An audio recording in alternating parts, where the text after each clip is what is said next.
नमस्कार, मैं मुकेश कुमार सभी का हार्दिक स्वागत करता हूं।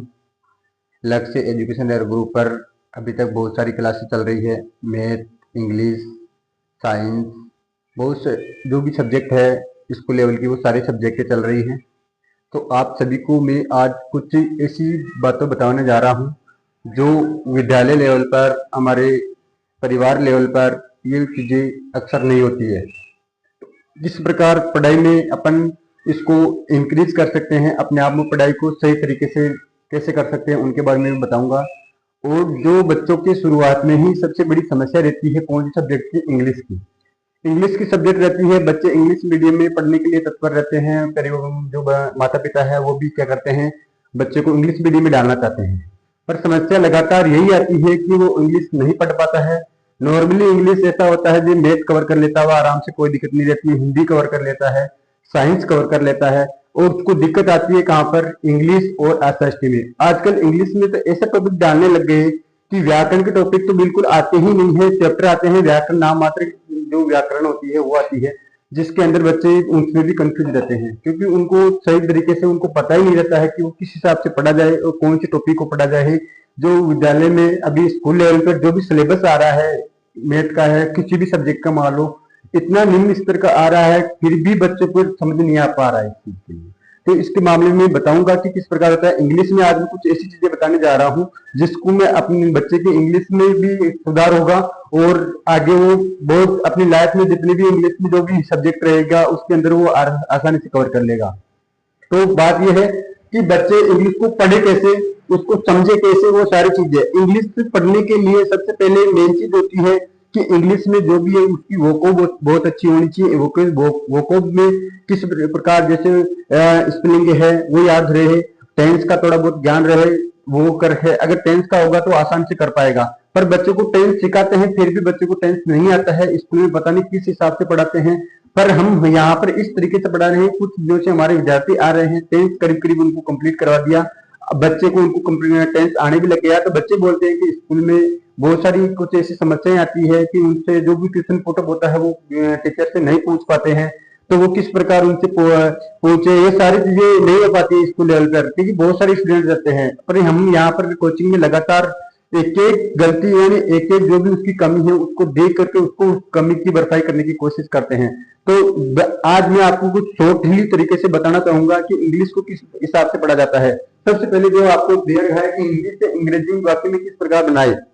सबसे पहले आप सभी को पता है कि अंग्रेजी आने के लिए टेंस का ज्ञान होना जरूरी है।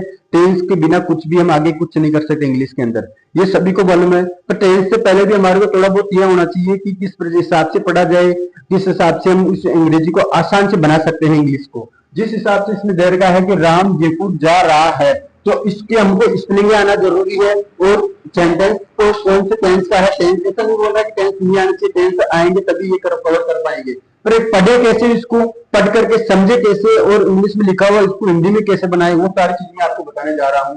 सबसे पहले देखो, हिंदी में देखा है राम जयपुर जा रहा है, इसको किस प्रकार इसको इंग्लिश में बनाया जाए और हिंदी में कैसे बनाया जाए, वो सारी चीजें मैं बताने जा रहा हूँ।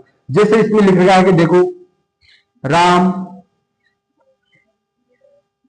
is going to Jaipur. ये सेंटेंस आपको हिंदी में भी दे रखा है और इंग्लिश में भी दे रखा है।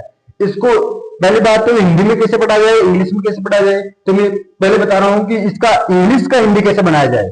इंग्लिश का हिंदी कैसे बनाया जाए, देखो सबसे पहले क्या करना है, सब्जेक्ट को अब नंबर डालेंगे, नंबर डाल करके आसानी से इंग्लिश को पढ़ने को आसान बनाया जा सकता है।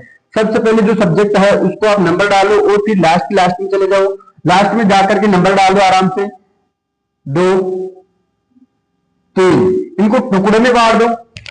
टुकड़े में बांटने पर आसानी रहेगी। अब जिस हिसाब से इसको बोलना चाहेंगे तो आसानी से बोल सकेंगे, राम जयपुर जा रहा है। आप समझ पा रहे हैं, राम जो यहां पर है इसको हमने 1 नंबर दिया है, और देखो जो जयपुर 2 नंबर पे आ रहा है वो लास्ट में जा रहा है। यानी इंग्लिश हमेशा उल्टी चलती है। उल्टे का मतलब जहां से हम शुरुआत करते हैं उसको फिर हम लास्ट में जाकर के उसको उल्टे तरीके से पढ़ना होता है, तभी हम इसको हिंदी वाले को इंग्लिश वाले को हिंदी कर पाते हैं।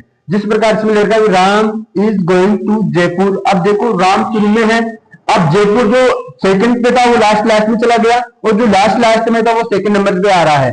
आ रहा नहीं आ रहा हिंदी के हिसाब से, इंग्लिश के हिसाब से देखो इंग्लिश में किस प्रकार आ रहा है। राम जो करने वाला है जो वो तो आ रहा है नंबर 1 पर। अब जयपुर है जो सेकंड लेवल था वो लास्ट में चला गया है। तो इस हिसाब से इंग्लिश को हम टुकड़ों में बांट करके आसानी से पढ़ा जा सकता है। जिस प्रकार और भी सेंटेंस आपको बताने जा रहा हूं, जैसे राहुल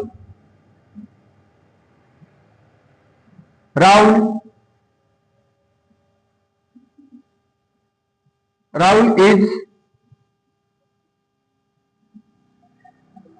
ईटिंग फूड।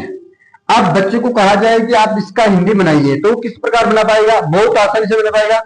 आसानी से क्या कर लो, नंबरिंग डाल लो। राहुल 1 नंबर पे, 2 और ये 3 नंबर डाल दिया। अब इसको जो लिखा है उसकी इस हिसाब से पढ़ो।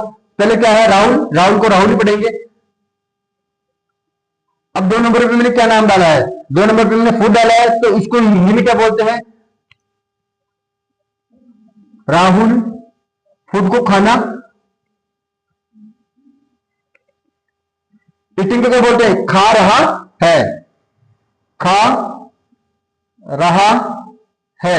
जिस हिसाब से मैंने नंबर डाला है उस नंबर के हिसाब से देखिए, राहुल 1 नंबर पे आ गया, 2 नंबर पे क्या था? फूड जो 2 नंबर पे आ गया, ईटिंग जो क्या है 3 नंबर पे, 3 नंबर पे आ गया। इस हिसाब से हम नंबरिंग डाल करके इसको आसानी से बना सकते हैं। तो इसी प्रकार इंग्लिश अगर सीखना हो तो आप लक्ष्य एजुकेशन एरा ग्रुप पर संपर्क करें। इंग्लिश को किस प्रकार आसानी से पढ़ा जा सकता है वो सारी चीजें हम यहाँ पर बताते हैं। उसके हिसाब से जितनी भी उसकी कमी है उसको हम दूर करने की कोशिश करते हैं। रेगुलर क्लासेस चलती है, तो आप जरूर यहाँ पर आकर के संपर्क करें।